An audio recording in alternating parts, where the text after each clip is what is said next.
Olá, meus amigos, estamos ao vivo no Facebook da OAB de Carapicuíba e hoje teremos a grande honra de fazermos o nosso Congresso de Direito Previdenciário. Lembro que esse congresso é o primeiro da nossa gestão na forma online. A Comissão de Direito Previdenciário ela é presidida pelo querido doutor Ian Garcia Varela. Doutor Ian é um dos advogados mais respeitados aqui em direito previdenciário e trouxe consigo uma grande bagagem, juntamente com outros colegas, para que possamos entender um pouco mais desse universo de direito previdenciário que está em constante mudança. Lembro aqui alguns dos nossos palestrantes de hoje. Dr. Ian será um dos palestrantes, doutora Gláucia Navarro, doutor Alessandro Menezes Farinelli, doutor Antônio Carlos Rabelo Júnior e doutor Marcos Vichiesi. Então, serão os grandes responsáveis pela condução dos trabalhos nesse Congresso de Direito Previdenciário.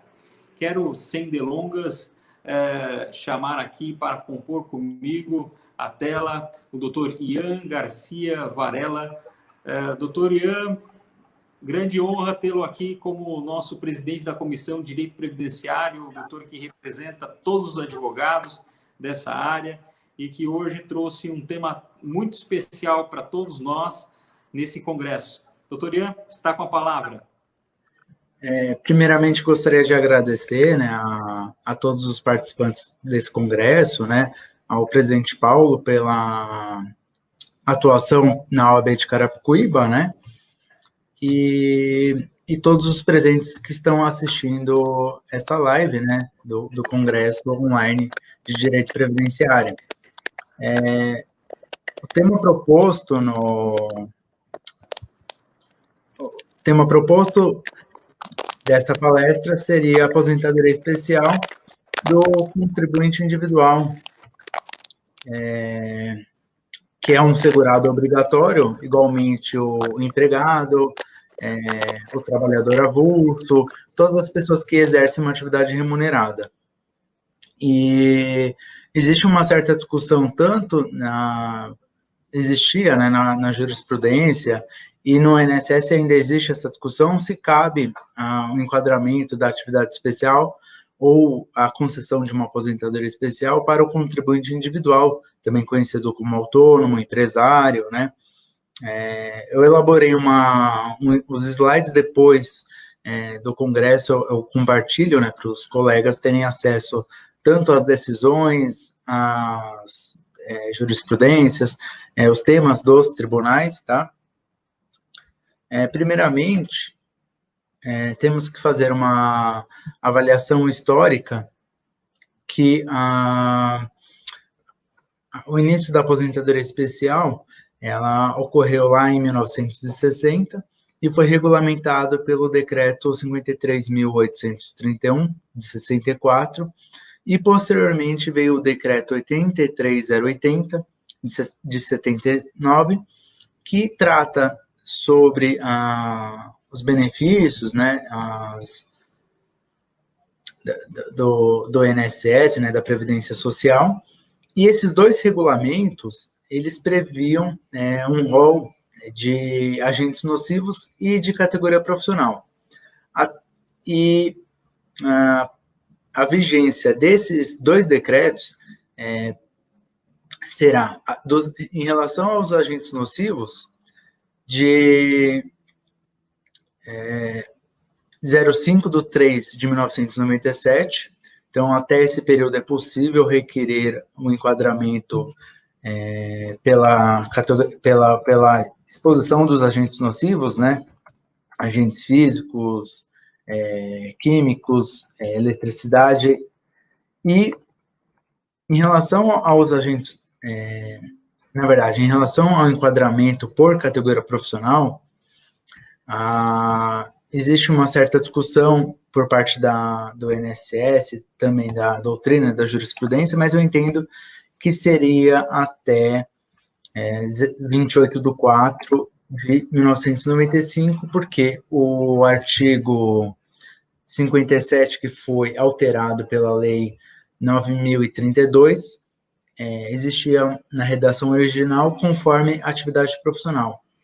E com a nova redação, está previsto conforme dispuser a lei. Então, tanto no INSS como no âmbito judicial, o segurado que estava exposto ao agente nocivo, ou por categoria profissional no caso, ele vai conseguir enquadramento até 28/4/95. Para o período posterior a 97, veio o decreto 2.172, que também excluiu essa questão da categoria profissional e previa, né, só os agentes nocivos, excluindo alguns agentes nocivos como eletricidade, radiação não ionizante. E, então, aqui, a primeira parte, né, seria os 4 decretos que vão ser o caminho, né, que todo advogado deve seguir, né, deve analisar todo o período contributivo do segurado para verificar se qual é o período, se é possível enquadrar por categoria profissional ou por exposição aos agentes nocivos, tá?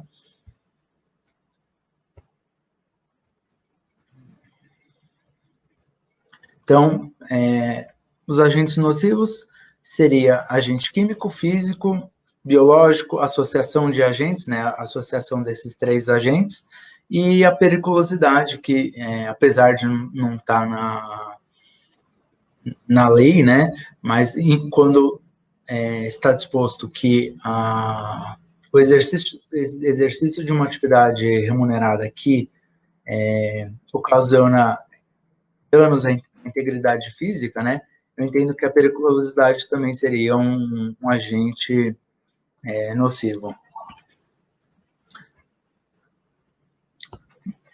E aqui há uma certa diferença, né, porque tanto o contribuinte individual como o empregado, a pessoa que estava exposta aos agentes nocivos ou pretende o reconhecimento do tempo de contribuição, para o período até 28/4/1995, é possível enquadrar pela categoria, e a documentação para realizar a comprovação ou é pela carteira profissional, contrato de trabalho, holerite, ficha de registro, todo o documento que conste a atividade profissional, por exemplo, de dentista, médico, enfermeiro, e para os períodos que não eram uma atividade nociva, e sim por exposição aos agentes nocivos acima dos limites legais, ou por mera exposição no meio ambiente de trabalho, a comprovação para qualquer período seria pelo DIRBEM 8030, DSS, até 31/12/2003, e a partir de 2004, o único documento que é aceito emitido após essa data seria o PPP, que é o Perfil Profissográfico Previdenciário.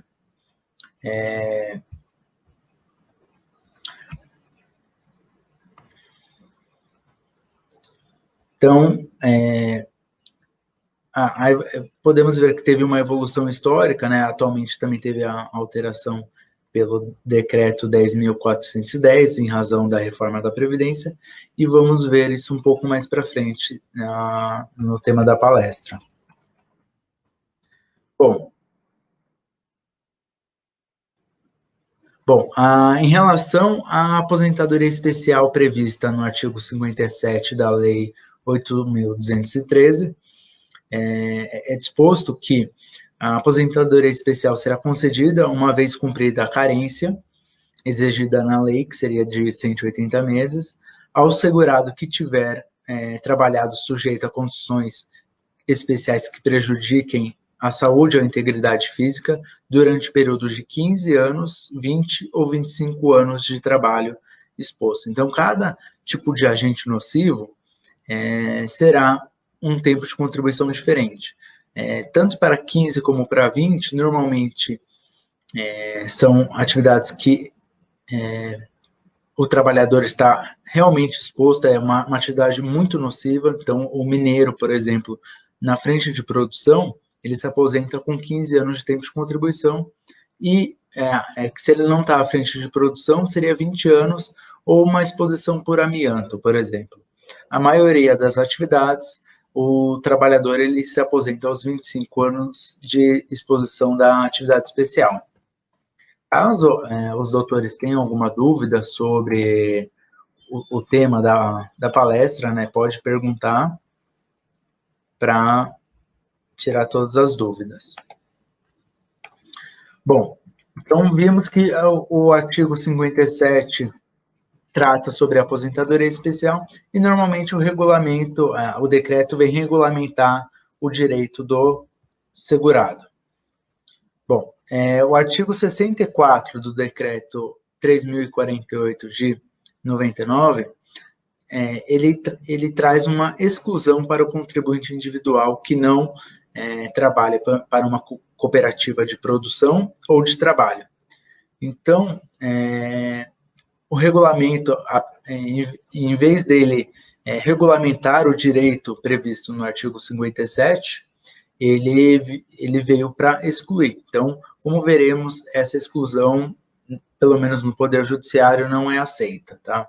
E tanto a Instrução Normativa de número 77 de 2015, que é a instrução que o servidor público do INSS utiliza para fazer a análise do benefício, ele também traz essa exclusão e diz que a aposentadoria especial só será concedida para determinados segurados. Então, seria o empregado, trabalhador avulso, contribuinte individual por categoria profissional até 28/4 de 95, e o contribuinte individual cooperado à cooperativa de trabalho ou de produção para requerimento a partir de 13 de dezembro de 2002, por exposição aos agentes nocivos. Então, aqui na instrução normativa, no artigo 247, ele traz também uma restrição e diz que o contribuinte individual cooperado, ele só teria o direito reconhecido para requerimentos a partir de 2002, por exposição aos agentes nocivos. Só que, então, se o seu cliente for um contribuinte individual, um autônomo, por exemplo, um dentista, um médico, ele até pode, ele, em regra, vai ter que fazer o primeiro requerimento administrativo, anexando toda a documentação comprobatória. Então, seria a carteira de trabalho, o PPP, o LTCAT, se for o caso, em caso de ruído, né, dependendo do tipo de exposição de agente nocivo, e também, se quiser, também pode apresentar o diploma, pagamento do órgão que ele está afiliado, né, da entidade de classe, para comprovar que durante todo esse período, como médico, por exemplo, ele estava realizando as contribuições para a entidade, e também o diploma. E, fora isso, se for para um período só por exposição aos agentes nocivos, o PPP bastaria, né? E, no caso o INSS negue o reconhecimento do tempo especial após 28/4 de 95, por exposição aos agentes nocivos, por exemplo, agente biológico, é até possível recorrer para a junta de recursos ou para a Câmara de Julgamento, mas a questão é que o decreto 3.048 de 99 traz essa restrição, e o conselheiro da junta de recursos, ele não pode ir contra uma norma regulamentadora, não pode discorrer fundamentando que tal decreto é inconstitucional, ou que deve prevalecer o artigo 57 da Lei 8.213. Um exemplo em relação a essa questão é o vigilante, né, que na jurisprudência, e até mesmo com base no artigo 57, que trata sobre a integridade física, a junta de recursos e a Câmara de Julgamento, às vezes, não reconhecem esse período, porque não está previsto no decreto regulamentador da aposentadoria especial. Já em relação ao entendimento jurisprudencial, né, o benefício sendo negado e continuando com esse requerimento numa ação judicial, existe bastante suporte da jurisprudência e da doutrina em relação à comprovação e reconhecimento desse tempo especial. A súmula 62 da TNU, ela discorre que o segurado contribuinte individual pode obter o reconhecimento de atividade especial para fins previdenciários, desde que consiga comprovar exposição aos agentes nocivos à saúde ou à integridade física. Então, um médico, um enfermeiro, uma pessoa que está exposta a uma eletricidade, né, um eletricista acima de 250 volts, ele pode pleitear o reconhecimento do tempo especial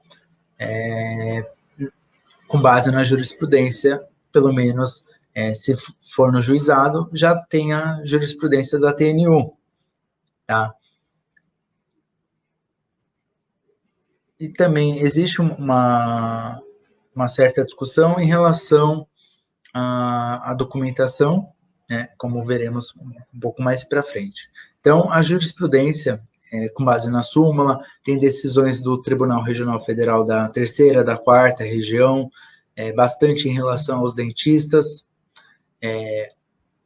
que pleiteiam o reconhecimento do tempo especial, apresentando o PPP e obtêm, na via judicial, ou a aposentadoria especial ou a conversão do tempo especial para comum, tá?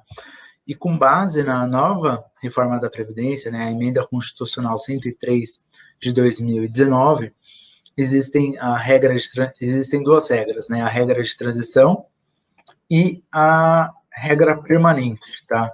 Aqui, a regra de transição discorre que o contribuinte individual ou a pessoa que está exposta ao agente nocivo seria 66 pontos, e desses 66 pontos, 15 anos tem que ser de efetiva exposição. Por exemplo, um minerador na frente de produção.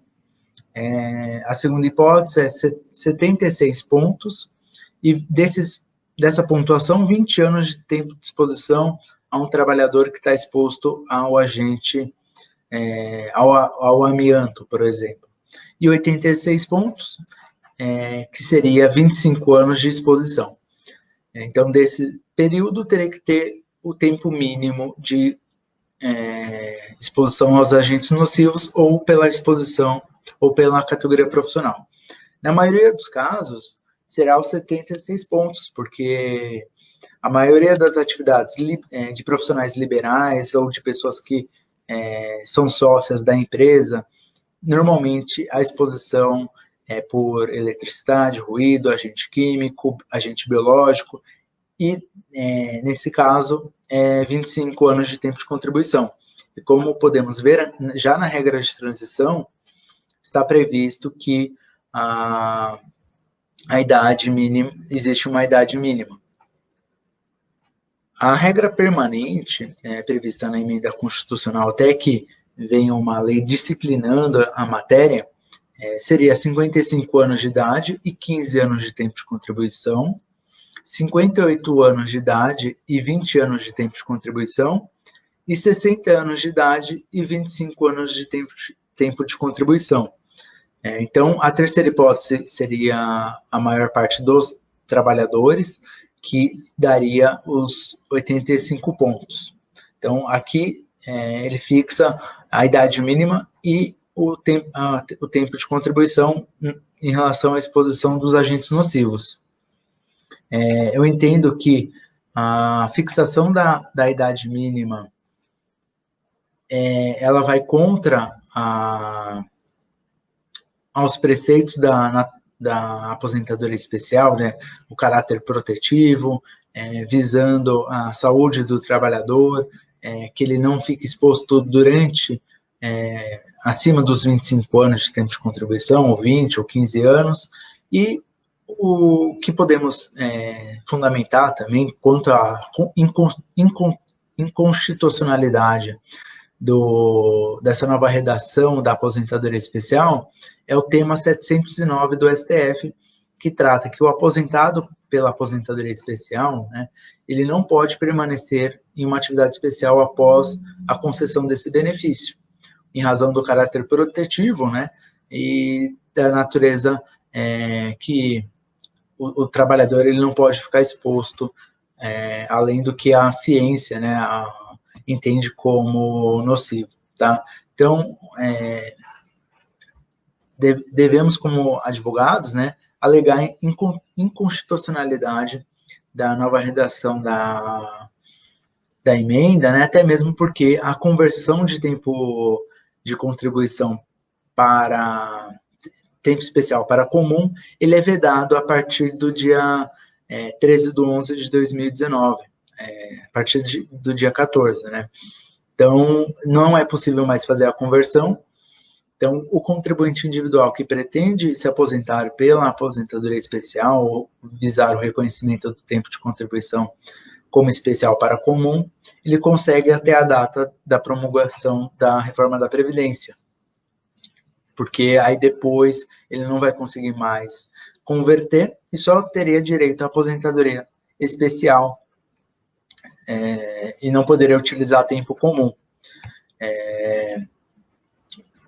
Então, caso o seu cliente seja um dentista, por exemplo, né, ele teria que procurar uma empresa que é responsável pela elaboração do PPP, né, que, por exemplo, o médico do trabalho ou o engenheiro do trabalho para realizar, o engenheiro de segurança, né, o médico do trabalho, para realizar essa medição técnica, né, pelo LTCAT. Ele vai fazer uma aferição no meio ambiente desse contribuinte individual para verificar se tem agentes nocivos na empresa, e existindo, ele vai colocar isso no LTCAT e posteriormente no PPP, que seria o espelho individual do LTCAT do trabalhador. Mas como é um contribuinte individual, caso não tenha outros sócios, né, então seria o PPP e o LTCAT para o ruído, normalmente aí vai ter o período anterior a 1998 quanto a isso, tá? Bom, há algumas questões controversas, né, da aposentadoria especial que pode prejudicar tanto o contribuinte individual como o trabalhador em geral, tá? Então, digamos que o dentista, ele trabalhou por 25 anos de tempo de contribuição e não tenha o laudo técnico, né? Não realizou ano a ano essa medição técnica, não tem os outros documentos exigidos pelo INSS, ele vai ter que contratar a empresa, e o INSS normalmente ele não reconhece caso tenha uma alteração no layout da empresa, porque ele entende que é um LTCAT extemporâneo e que a medição também não era o mesmo meio ambiente de trabalho. Mas existem diversas decisões do STJ, do TRF, da TNU, que o laudo extemporâneo não afasta a sua força probatória. Uma vez que constatada a presença de agentes nocivos no ambiente de trabalho nos dias atuais, mesmo com as inovações tecnológicas e de medicina e segurança do trabalho advindas com o passar do tempo, reputa-se que desde a época do início da atividade, a agressão dos agentes nocivos era igual ou até maior. Então, mesmo existindo inovações tecnológicas que alteraram o layout da empresa, mas que não foi de uma forma significativa, ele pode ser reconhecido na esfera judicial, e no âmbito administrativo vai existir uma certa divergência se for uma mudança de layout muito grande, que o meio ambiente de trabalho não é o mesmo.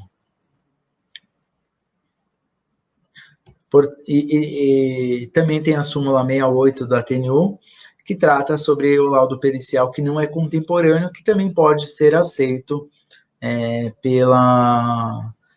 no Poder Judiciário. Então, tanto se o pedido for no juizado ou na Justiça Federal, é possível obter esse reconhecimento do tempo de contribuição pela especialidade de um dentista que está exposto aos agentes biológicos, com base num LTCAT extemporâneo. Claro que nem sempre, na primeira instância, o juiz ele vai seguir as decisões da TNU, do STJ. Então, o melhor caminho é que o contribuinte individual realize essa medição sempre que houver alguma alteração. Então, digamos que ele comprou uma nova máquina, alguma coisa assim, mudou o layout, né, faz uma nova medição para não ter esse problema no futuro. Quanto ao requisito da permanência, né, que o artigo 57, no parágrafo 3º, dispõe que o segurado ele deve comprovar que a atividade especial que ele estava exposto aos agentes nocivos e que não ocasional, nem intermitente, e que era habitual e permanente. Antes de 28 de 4 de 95, a súmula 49 da TNU entende que não é necessário comprovar a permanência. Mas a permanência, né, tanto para um dentista, para um médico, enfermeiro, para outras atividades de profissionais liberais, devemos analisar a descrição de atividades desse trabalhador e verificar se durante toda a jornada de trabalho existia essa exposição com base na descrição e com base nos agentes nocivos. Então, agente biológico, ruído, eletricidade, um vigilante, por exemplo. A exposição será por mera presença no meio ambiente de trabalho, ou no caso do ruído, com base na dose, né, na dosimetria, de uma jornada de 8 ou 6 horas, vai ser feita uma média, mesmo se a pessoa esteja exposta durante 2 horas de trabalho, né, vai existir uma tabela da Fundacentro ou da NR15, que trata um trabalhador que está exposto a 2 horas, qual que é o nível de ruído. 8 horas é 85 decibéis. Então, para algumas atividades profissionais, o conceito de permanência devemos analisar qual era o agente principalmente, mas o que devemos focar é a descrição e o agente nocivo. E o entendimento do Conselho de Recursos da Previdência Social entende que, com base no artigo 65 do decreto 3.048, deve ser entendido que não deve ocorrer durante toda a jornada de trabalho, e sim com base nas atividades exercidas nesse período. Então, principalmente até no âmbito administrativo, o conceito de permanência é intimamente ligado com o conceito da atividade profissional e do que a pessoa exerce durante a jornada. Aí tem algumas decisões aqui do TRF3, não vou ler, mas aí depois eu compartilho com os colegas, né, para utilizar isso nas petições. E aqui tem o tema 188 da TNU, que ainda não transitou em julgado, que é em relação ao falta de uso de EPI. Então, digamos que o dentista, no PPP dele não consta que ele usou EPI. Pode ser aceito, como vamos ver, e pode também existir algum complicador, né? Então, após o dia 3/12 de 98, o contribuinte individual ele deve utilizar do EPI, se for considerado como eficaz, porque se ele não utilizar para uma atividade que é possível elidir ou neutralizar a exposição desse agente nocivo, esse período não será considerado como tempo especial. Mas para atividades como exposição ao ruído, aos agentes químicos cancerígenos e outros agentes nocivos que, com fundamento técnico, é possível elidir, né, discorrer que, mesmo com o uso do EPI, ele não é eficaz. Então, alguns exemplos de EPI que não neutralizam a exposição seria o ruído, com base no tema 5.5 do STF, também está previsto essa questão no Manual de Aposentadoria Especial do INSS. O agente biológico, existem diversas decisões do Tribunal Regional Federal da Terceira e da Quarta Região quanto à exposição ao agente biológico, porque a maioria dos enfermeiros, dos médicos, eles só utilizam uma luva de plástico e caso eles manuseiem injeções ou outros utensílios que são infectocontagiantes, ele pode ser contaminado com base na utilização desse instrumento de trabalho. E o agente químico cancerígeno, que também está previsto no tema 188 da TNU. Tem também a eletricidade e o vigilante, porque tanto na eletricidade, se a pessoa tomar um choque, né, de 250 volts ou até mais, dependendo dessa exposição, ele pode vir a óbito, né, ou sofrer graves lesões, mesmo utilizando os EPIs, porque o EPI na eletricidade seria para diminuir um possível dano à saúde ou integridade física. E no caso do vigilante, seria a mesma coisa, ele utiliza um colete à prova de balas e nem sempre o colete ele vai proteger totalmente o vigilante. Então, como vimos, o contribuinte individual, ele pode pleitear a aposentadoria especial até 28/4/95, é aceito pelo INSS.